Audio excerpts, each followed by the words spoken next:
सभी शिक्षक साथियों को नमस्कार। स्वागत है आपका अपने ही YouTube channel we educate you में। आज हम निष्ठा प्रशिक्षण के कोर्स 3 करेंगे। यह चैनल शिक्षा विभाग के समस्त शिक्षक साथियों का अपना ही चैनल है।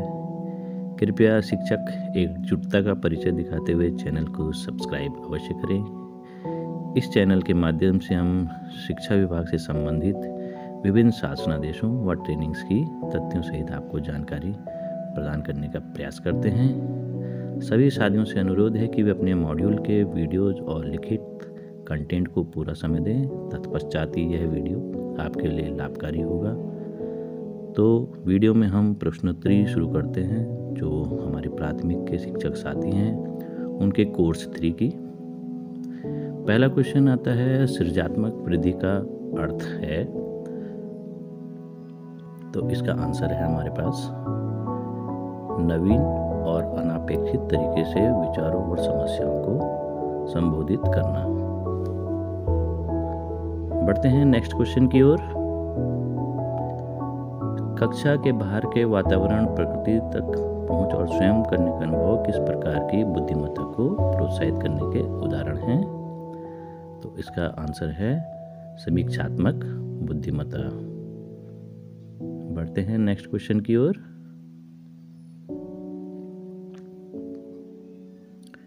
बच्चों की आवश्यकताओं का अनुमान लगाने के कितने तरीके हैं? तो बच्चों की आवश्यकताओं का अनुमान लगाने के हमारे पास 3 तरीके हैं। इसमें आप क्लिक कर दीजिएगा।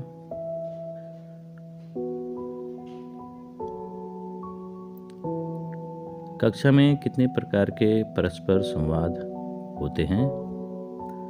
तो इसका आंसर है 3 प्रकार के संवाद होते हैं। तो इसमें आप टिक कर दीजिएगा। नेक्स्ट क्वेश्चन की ओर बढ़ते हैं। नेक्स्ट क्वेश्चन हमारे के पास है, कक्षा में 3 प्रकार के परस्पर संवाद कौन कौन से हैं? तो इसका जो राइट आंसर है वो है साथियों के साथ परस्पर संवाद, बड़ों के साथ परस्पर संवाद और वस्तु या सामग्री के साथ परस्पर संवाद। नेक्स्ट क्वेश्चन, जानकारी प्राप्त करने के 4 साधन क्या हैं?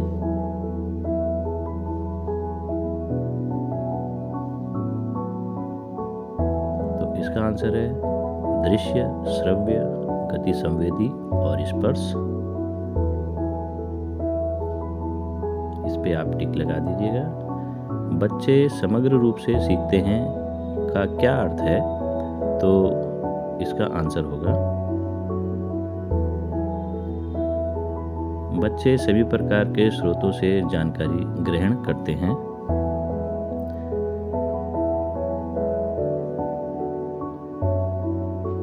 हमारे पास कितनी इंद्रियां हैं? तो हमारे पास जो इंद्रियां हैं वो 5 इंद्रियां हैं। इसमें आप टिक लगा दीजिएगा। सभी शिक्षक साथियों से अनुरोध है कि वे चैनल को सब्सक्राइब, लाइक और शेयर अवश्य कीजिए। बच्चों को सीखने के पूर्व ज्ञान अनुभव कैसे प्राप्त होते हैं? तो इसका जो राइट आंसर है वो है प्रतिदिन के अनुभव जिनका बच्चे सामना करते हैं।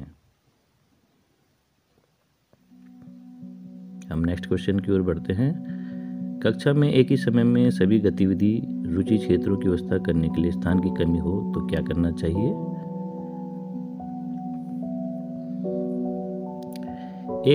एक समय में कम से कम 4 की व्यवस्था करना और प्रत्येक 15 दिन में बाकी बारी बारी बदलते रहना। गतिविधि औपलिक रुचि क्षेत्रों का मुख्य उद्देश्य क्या है? तो इसका जो राइट आंसर है वो है अपनी पसंद की गतिविधि में खेलना और भाग लेना। हो सकता है क्वेश्चंस के जो आंसर हैं उनके सीक्वेंस ऊपर नीचे हों, तो कृपया ध्यानपूर्वक देख के ही टिक लगाइएगा। चिंतनशील बनने में बच्चों को कैसे मदद मिलती है? इसका जो राइट आंसर है नई परिस्थितियों और अनुभवों के प्रबंधन के लिए पूर्व अनुभवों का प्रयोग करके। इसमें आप टिक लगा सकते हैं। कला के द्वारा सीखने के सही उदाहरण क्या हैं?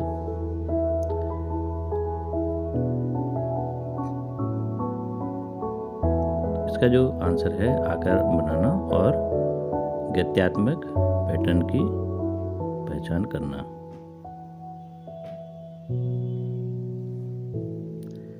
सीखना क्या है?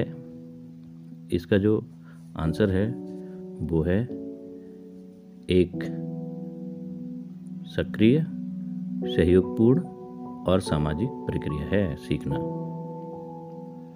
नेक्स्ट क्वेश्चन की ओर पढ़ते हैं हम कि नेक्स्ट क्वेश्चन है हमारे पास, जो बच्चे बहुत प्रश्न पूछते हैं वे कैसे हो सकते हैं? तो इसका जो राइट आंसर होगा वो होगा जिज्ञासु।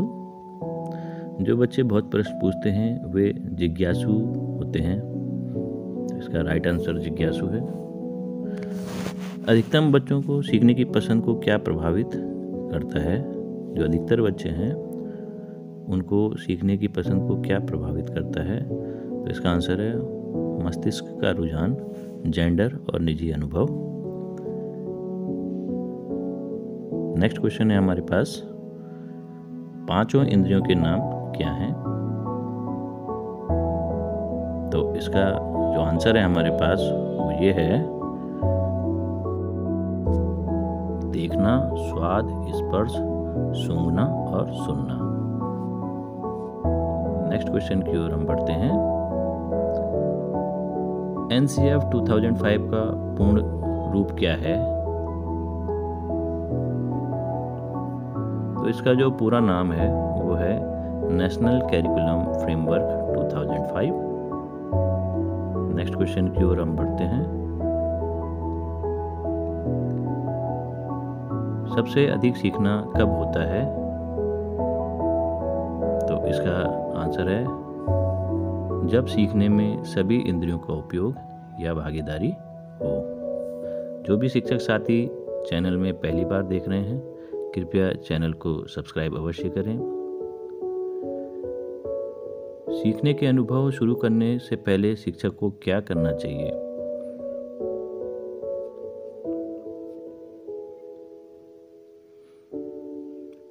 बच्चों की सीखने की आवश्यकताओं का पता लगाएं।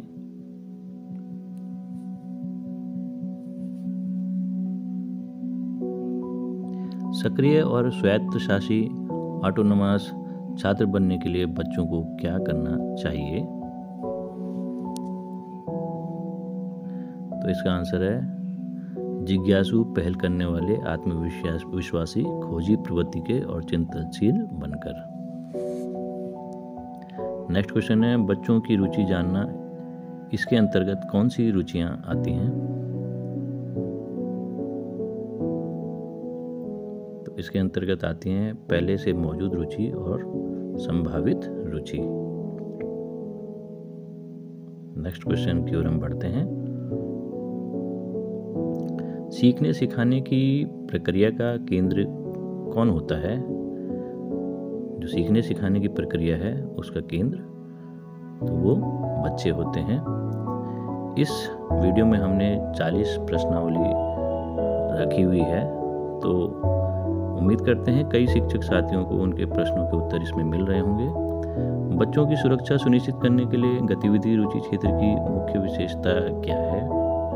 तो जो इसका आंसर है वो है कक्षा में हर तरफ से पहुंच में हों बच्चे।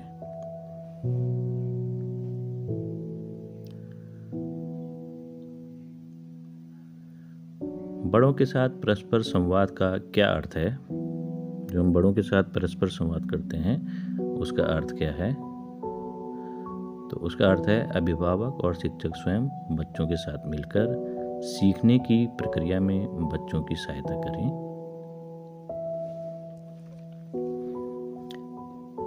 सीखने के तरीके जानना से हम क्या समझते हैं? नेक्स्ट क्वेश्चन ये है हमारे पास। तो इसका जो आंसर है वो है निजी पसंद।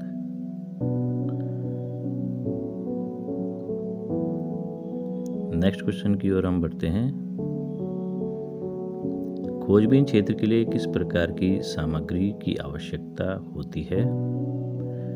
तो खोजबीन जो क्षेत्र है उसके लिए मैग्नीफाइंग ग्लास इसकी आवश्यकता पड़ती है। इसमें आप टिक मार सकते हैं। हम नेक्स्ट क्वेश्चन की ओर बढ़ते हैं। उच्च श्रेणी की बुद्धि वाले बच्चे का क्या अर्थ होता है? तो इसका अर्थ होता है अक्सर विविध प्रकार से सोचने वाला बच्चा। जो विविध प्रकार से सोचता है उसे हम उच्च श्रेणी की बुद्धि वाले बच्चे के रूप में रखते हैं। बढ़ते हैं नेक्स्ट क्वेश्चन की ओर। एक बार बच्चों की सीखने की आवश्यकताओं की खोज करने के बाद शिक्षक को क्या करना चाहिए? तो इसका आंसर है सीखने की योजना या निर्देशात्मक प्रक्रिया बनाएं। अगला क्वेश्चन हमारी स्क्रीन में, बच्चों के अलग अलग सीखने के तरीके और सीखने की गति किसके फलस्वरूप होती है? तो इसका आंसर है जानकारी ग्रहण करने, परिस्थिति की समीक्षा करने और निर्णय लेने के तरीके। इसमें आप टिक कर सकते हैं। नेक्स्ट क्वेश्चन है, बच्चों की आवश्यकताओं का अनुमान लगाने के 3 तरीकों के नाम क्या हैं? तो इसका आंसर है बच्चों की रुचि जानना, पसंद जानना, सीखने की शैली को जानना। बढ़ते हैं नेक्स्ट क्वेश्चन की ओर। बच्चे बेहतर कब सीखते हैं? तो इसका जो आंसर है जब स्वयं करके सीखने में युक्त रहते हैं। जब वो स्वयं करके सीखने में युक्त रहते हैं। तो इसका आंसर ये है। नेक्स्ट क्वेश्चन की ओर बढ़ते हैं। गतिविधि रुचि क्षेत्र के सही उदाहरण क्या हैं? तो जो इसका आंसर है वो है कला, खोज, ब्लॉग, संगीत। इसमें आप टिक कर सकते हैं आंसर को। पहले से मौजूद रुचि में क्या शामिल है?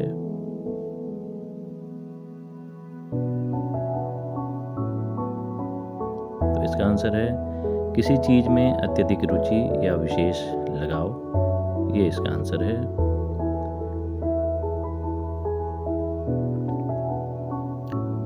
बच्चों के सीखने में शिक्षक की क्या भूमिका होती है? तो बच्चों को सीखने में शिक्षक की सहायक बनकर भूमिका निभा सकते हैं शिक्षक साथी। तो इसमें आप टिक कीजिएगा।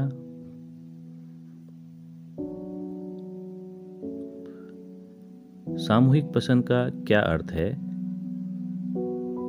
तो इसका जो आंसर है वो है किसी विशेष परस्पर संवाद को प्राथमिकता देना, जैसे अकेले कार्य करना, साथी के साथ कार्य करना, बड़े छोटे समूह में कार्य करना। सामग्री के साथ परस्पर संवाद का क्या अर्थ है? तो इसका जो आंसर है बच्चों का विभिन्न प्रकार की सीखने, खेल सामग्री के साथ संलग्न होना, इंगेज होना बच्चों को। नेक्स्ट क्वेश्चन है हमारे पास, करके सीखने का अनुभव का क्या अर्थ है? तो इसका अर्थ होता है करके सीखना। उसमें आप टिक लगा सकते हैं। लगभग 40 प्रश्नों के उत्तरों का ये वीडियो है। अधिकांश प्रश्नों के जवाब इस वीडियो में आपको मिल रहे होंगे। कृपया चैनल को सब्सक्राइब अवश्य कीजिए और शेयर अवश्य कीजिए। बच्चों के वर्तमान स्कूल कार्य और भविष्य के शैक्षिक या आजीविका के लक्ष्य के बीच सहसंबंध कब देखा जाता है?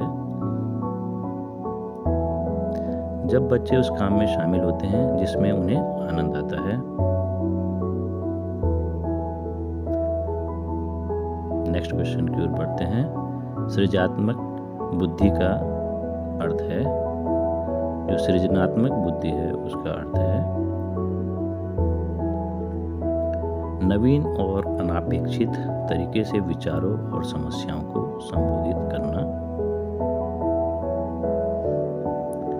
नेक्स्ट क्वेश्चन है हमारे पास, संभावित रुचि में क्या शामिल है? तो इसका आंसर है हमारे पास